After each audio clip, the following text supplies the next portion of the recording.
Même au temps où les caravelles fonçaient dans l'inconnu, les capitaines disaient à leurs femmes « Je pars pour le Zipangu ». Ben voilà, moi aussi.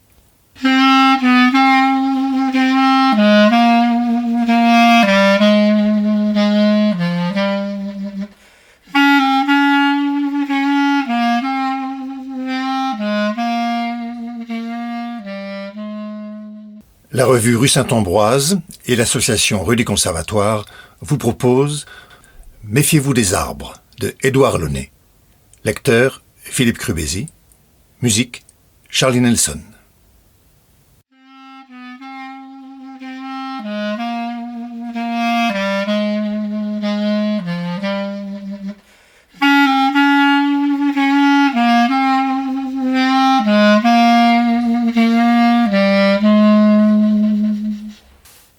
Ce jour-là, je marchais le long de la Sarthe, inquiet, sans raison. Le ciel gris peut-être, ou alors le vol lourd des hérons au-dessus de l'eau noire. Parti du bourg de Châteauneuf, je comptais descendre la rivière jusqu'au joli village de Juvardeil, 3 kilomètres en aval. Puis je traverserai sur le bac à chêne et reviendrai par la rive opposée. C'est une balade que j'ai faite un nombre incalculable de fois. Chaque jour, elle occupe 2 ou 3 heures de ma vie d'oisif, de chômeur, pour être précis. Avant de me mettre en route, je me poste quelques instants sur le pont de Châteauneuf pour écouter le chant aigu de la Sarthe. Son cours est interrompu par une digue que l'eau dévale en criant 1000 mots aigus dans lesquels j'entends, suivant l'humeur du ciel et la mienne, de la joie ou de la détresse. C'était de la détresse, ce jour-là. Donc je marchais, malgré l'averse qui guettait et ce mauvais pressentiment. Arrivé au niveau des ruines du four à chaux, je me suis arrêté, comme toujours, devant une vieille péniche amarrée depuis des années sous un grand chêne. Son pont était couvert de glands et de feuilles en putréfaction. Le bateau paraissait abandonné et faisait peine à voir au point que l'on se demandait comment cette épave pouvait encore flotter. On aurait dit que la péniche avait été happée par les racines du chêne et que celui-ci s'en nourrissait. Triste sort pour un navire que d'être digéré par un arbre. Pourtant, cette fois-là, j'ai aperçu quelqu'un sur le pont. Un vieil homme barbu, coiffé d'un bonnet et vêtu d'une vareuse trouée. Un SDF ? Intrigué, je lui ai lancé un bonjour enjoué dont j'espérais qu'il serait le prélude à une conversation. L'homme m'a à peine regardé, n'a même pas répondu à mon salut. Il était en train de dénouer une amarre. « Vous partez ?» ai-je insisté, surpris. Il a alors levé vers moi un regard d'une tristesse mortelle en grommelant « Ouais, mon gars, je pars. » Revenant à son amarre, il a ajouté comme pour lui-même « Je m'en vais. C'est fini. » Ce « c'est fini » a décuplé ma curiosité. « Et vous partez où ?»« Tu es flic ?» m'a-t-il lancé méchamment. « Pardonnez-moi, c'est une question de simple curiosité. Je vois votre bateau ici depuis si longtemps. » Le type m'a longuement toisé. Je n'ai pas dû lui paraître antipathique puisqu'il a fini par me répondre. « Disons que je pars vers la mer, enfin aussi loin que mon foutu moteur le permettra. Tu peux attraper l'amarre, fiston? Je la laisse à terre, j'en aurai plus besoin. » Une grosse haussière en chanvre est tombée à mes pieds. Il en restait 2 autres qui maintenaient encore la péniche le long de la berge. Une fois qu'elles auraient été larguées, ce vieux rafiot incrusté dans le paysage depuis tant d'années aurait définitivement disparu. J'ai eu comme le sentiment d'une perte, d'un arrachement. Je ne voulais pas que cet homme s'en aille avant de m'en avoir dit un peu plus sur lui, son bateau, son voyage. Il me restait peu de temps et guère plus à l'arbre car le chêne survivrait-il à ce départ brutal? C'est étrange de partir sans savoir exactement où l'on va, non? Ai-je relancé d'un ton badin? Une nouvelle fois, l'homme a pris son temps pour répondre. Il a jeté un long regard vers l'aval, puis ses yeux sont revenus vers moi. Ils étaient embués de larmes. « Disons que je pars vers le Zipangu », a-t-il lâché d'une voix blanche. « Le Zipangu ?» C'est le nom que Marco Polo donnait au Japon, mais ça aurait pu être n'importe quel autre pays, tu sais. Le type était devenu subitement moins hargneux et, sur son visage, un faible sourire s'était même allumé. Tu sais, quand on navigue, il ne faut jamais dire que l'on part pour tel ou tel endroit parce qu'on n'est pas sûr d'y arriver. Mais comme il n'est pas convenable de se déplacer sans but déclaré, il faut bien dire quelque chose. Même au temps où les caravelles fonçaient dans l'inconnu, les capitaines disaient à leurs femmes « Je pars pour le Zipangu ». Ben voilà, moi aussi. Cet homme était plus complexe que je ne l'avais imaginé. Vu son accoutrement et l'état du bateau, j'avais songé à une sorte de marginal. Mais n'était-ce pas plutôt un poète? Et vous ferez quoi aux Zipangu? Je sais pas. Je serai libre en tout cas. Libre? Il fit un geste las du bras autour de lui. Libre de tout cela.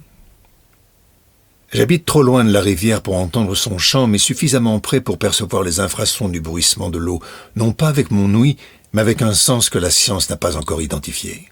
Cette grande masse liquide toujours en mouvement me parle, je ne sais comment.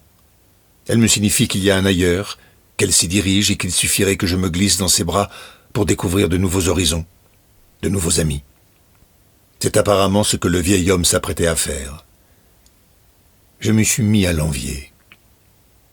Une deuxième haussière a atterri sur la berge. Soudain, il m'a paru essentiel de savoir ce que ce type voulait dire par libre de tout cela, bien que j'en eus confusément une idée.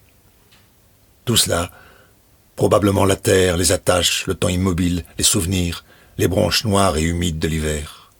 Pourtant, au lieu de lui demander de préciser sa pensée, je me suis entendu crier, à ma grande surprise, « Je peux venir avec vous ?» Il m'a regardé avec des yeux ronds avant d'éclater d'un rire d'ogre. « T'emmener, ça c'est la meilleure. Je n'ai jamais descendu la Sarthe, en tout cas pas jusqu'à Bushman. Je pourrais vous accompagner au moins jusque-là. Je ne prends pas de passagers. Je serai discret, je vous aiderai pour les manœuvres, s'il vous plaît. » Il avait la dernière amarre entre les mains. La péniche allait s'éloigner pour toujours. Il a paru hésiter. « Tu t'appelles comment ? » ?»« Paul. »« Paul, tu as une femme, des enfants, une maison ? » ?»« Une maison, oui, mais j'y vis seul. » »« Eh bien moi, j'avais une femme et des enfants. Le reste, c'est une longue histoire. Je ne vais pas te raconter ma vie, mais je peux te dire qu'elle n'est pas drôle.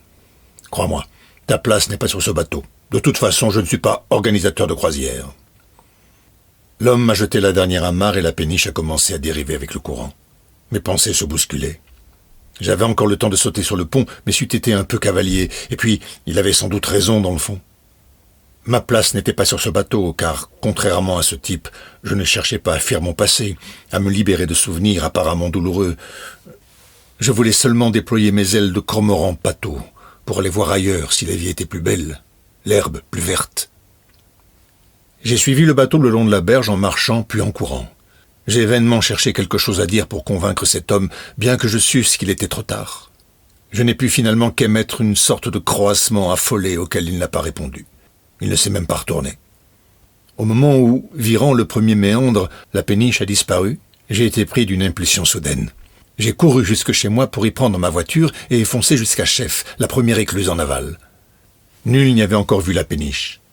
Aucun bateau n'avait passé le sas depuis 2 jours. L'homme devait donc être encore en amont. J'ai commencé à remonter le chemin de halage sous la pluie drue qui s'était mise à tomber, sans savoir ce que j'allais faire si j'apercevais la péniche. Et d'ailleurs, pourquoi je faisais cela? Pour sauver ma peau? Je n'ai jamais vu la péniche. Elle semblait s'être volatilisée quelque part entre Châteauneuf et Chef. Pas impossible qu'elle ait coulé. Qu'il l'ait coulé. J'ai songé à prévenir les secours, mais j'y ai renoncé presque aussitôt car cela m'a semblé complètement inutile. En tout cas, je savais désormais où était le Zipangu. Quelque part, sous l'eau. L'homme devait y être aussi. Pour des raisons qui m'échappent encore, je n'ai parlé à personne du drame dont j'avais été témoin. Il s'est écoulé plusieurs semaines avant que je ne trouve le courage de retourner flâner le long de la Sarthe. J'avais peur d'y voir flotter un corps. Au lieu de m'emmener vers l'aval comme avant, mes pas m'ont entraîné vers l'amont. Là, au moins, je ne craignais pas de mauvaises surprises. Et pourtant, surprise il y eut.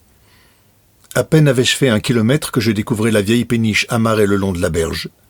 Le type avait dû faire demi-tour peu après son départ et remonter au-dessus de Châteauneuf quand, moi, je le cherchais en aval.